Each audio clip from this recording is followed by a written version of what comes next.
Hey everybody, Morzak EV here, a channel dedicated to all things electric vehicles, electric vehicle charging and all related technologies.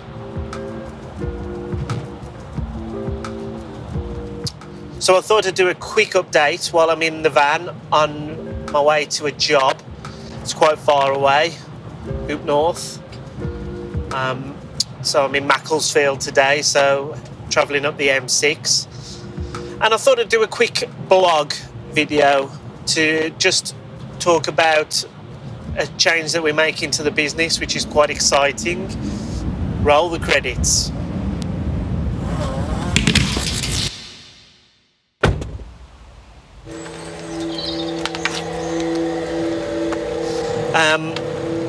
So the more eagle-eyed viewers will notice that I have a diesel van at the moment. And that's something I've been quite torn up about for a while. We got rid of our last ever petrol car a few months ago, and we bought our Tesla Model 3, which is at home. Hopefully you've seen videos on that. If you haven't, check out some of our Tesla videos. So by going to an electric van, we'll be completely internal combustion engine free, and that's how we want to move that way and stay that way. And also, I want people to know that we are confident in the technology that we're installing and the future of electric vehicles. So I've been looking out for a while for an electric van, something that'll have suitable size and suitable range. Considered a few different vehicles, considered some hybrids, but really wanted to go full electric.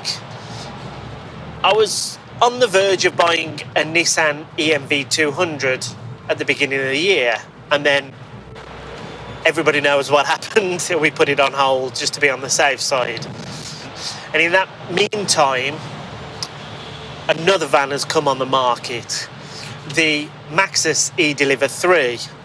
So Maxus are a company, they're owned by SAIC, who are Chinese automotive manufacturer who also manufacture the MG ZS EV. It's a great car. Yeah, it's great value for money. And the E-Deliver 3 has got quite a lot more range than the E-NV200. So they're both great vans. The E-NV we actually had for a couple of days, which was great. We really test the mileage on it, and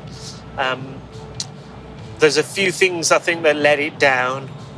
On the charging side, for example, it's a Type 1, not a Type 2. So for those of you who know what that means, it's sort of quickly becoming the obsolete charging standard, and Type 2 is pretty much the universal standard now. So yeah, the battery isn't huge. I'd say realistically for our day-to-day use we would be getting around 120 miles out of it, which is really, for a lot of people that might be okay. For last mile delivery services, that'd be fine. For us, we do cover quite a bit of the middle of the country. We've done jobs all the way down towards Oxfordshire. I'm in Macclesfield today. We're based in Telford, so we're covering quite a large region, and 120 miles. We're going to be rapid charging more than I'd really like to be, which in terms of your job, that time is money. So the Maxus E-Deliver 3, it's a much bigger battery. I think we're going to get around 160, 180 miles out of it on one charge, which I would say would do 99% of what we want to do, which is great. And that's perfect. So that's just what I'm looking for. So in terms of the differences in the vehicle, I'd say the Nissan E-NV200 is a little bit more comfortable. The suspension seems lighter. It'll be interesting to see what it's like the Maxus once it's filled with more stuff. I imagine the suspension will get a little bit softer once we've got a bit more weight in the back. It did feel a touch hard, but that being said, the mileage just overrode that for me. Nissan's got a little bit more refinement in a few things. The Maxus didn't have any kind of Apple CarPlay or sat-nav, where the Nissan did on the test drive vehicle. However, spoke to the people at Maxus. They said that by the time I get mine delivered, they'll all have Apple CarPlay on, which is great. It's the Maxus is fast. It's a very fast accelerating van, so I'll be having it in eco mode to try and eke out the miles. But it's nice to know you've got that power there if you do want to put your foot down to pull out to the junction. I always like having that extra power and not using it, rather than vice versa. We're going to deck it out in some artwork. It's going to come ply line, but I'm going to get it done out inside as well. So I think once we get the van, I'll do another video to give you a quick update, show you what we're doing, and maybe sort of talk around how we're getting on with it. It'd be interesting to see if other tradesmen are considering electric vans to reduce their running costs. I know I've spent a lot on diesel, so calculating out the running costs, I think that the van won't actually be costing me that much money. This one was paid off. I bought this when I started the business a few years ago now.